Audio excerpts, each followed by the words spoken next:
Well, we got quite a fire going. There's some warmth coming out of the stove, which is nice. I'm boiling water for my next bag of bottles there. I got, I burnt my, oh, there we go. I burnt my finger on the stove. Oh, there we go. Can we make it work here? Ooh, there we go. Yeah, you can see I got a blister there. Burnt my finger on the stove. So I'm going to have to pop that blister later. I usually use the nail clippers to do that.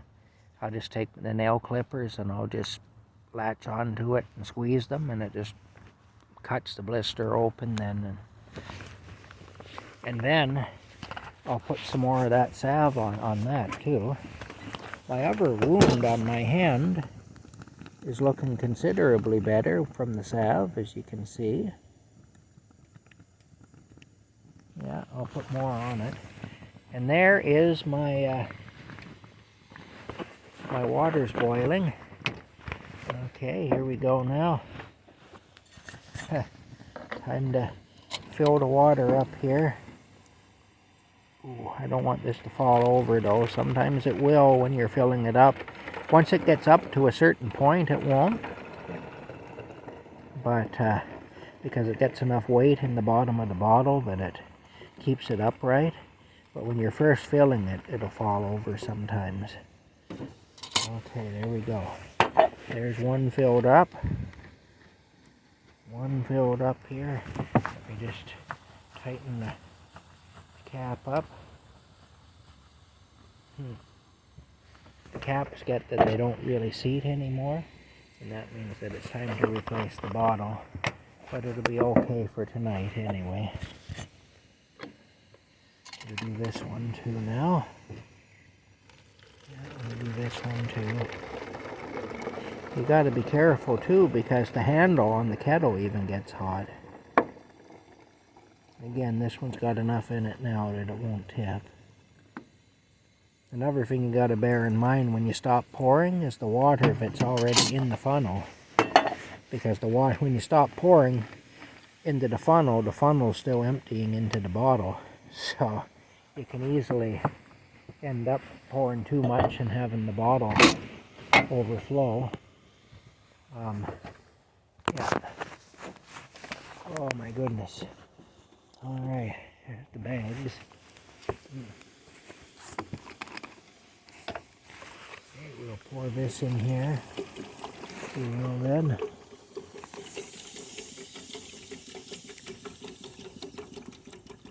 Yeah, there we go. Alright. It was actually a pretty good day. Pretty productive day. I got a lot done. I'm really grateful for my friend Roy there picking me up and helping me that way. That was really kind of him. Oh, okay. Wait a minute. Okay, well, okay, that's what's happened. These two are full. That's one empty one there. This is another empty one. Okay. Oh, I see, okay. I was trying to figure out, I thought that I had two fewer bottles than I was supposed to have, but I was wrong.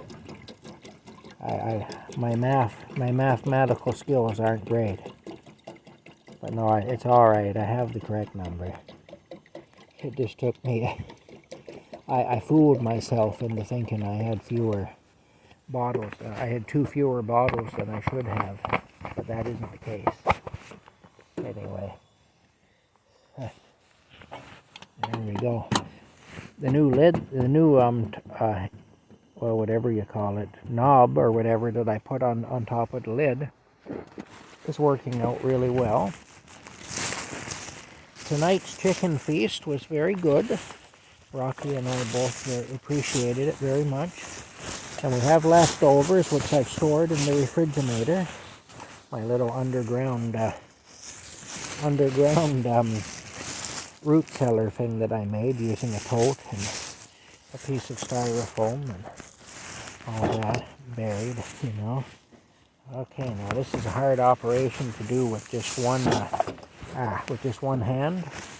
Unfortunately, it's a tough thing to do with just one hand. But there we go, because the bottles want to fall over all the time. Anyway, this is how it looks, basically. They're in the garbage bag here in case they leak. And hopefully the garbage bag will contain them.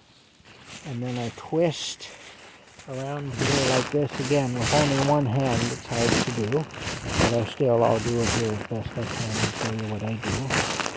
I think I've demonstrated this before also.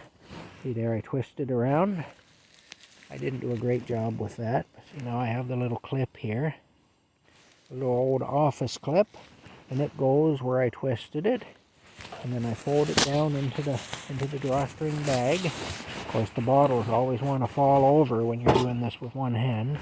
Oh, okay, stop falling over. Stop it. There we go. Now we pull the drawstrings here to close it up. We do. Okay, now. This one's actually got a split in it. This bag needs to be replaced soon. But it's okay for the time being. But this bag is defective. Now we just take here and we tie that in a knot as best we can. There we go. It's not the greatest, but it'll be okay. There it is. There's my hot water pack for my bed. I've already got one in there, and I've got one more to do. There's my Rocky with my light shining in his eyes again, the poor little guy. Sorry about that, my friend.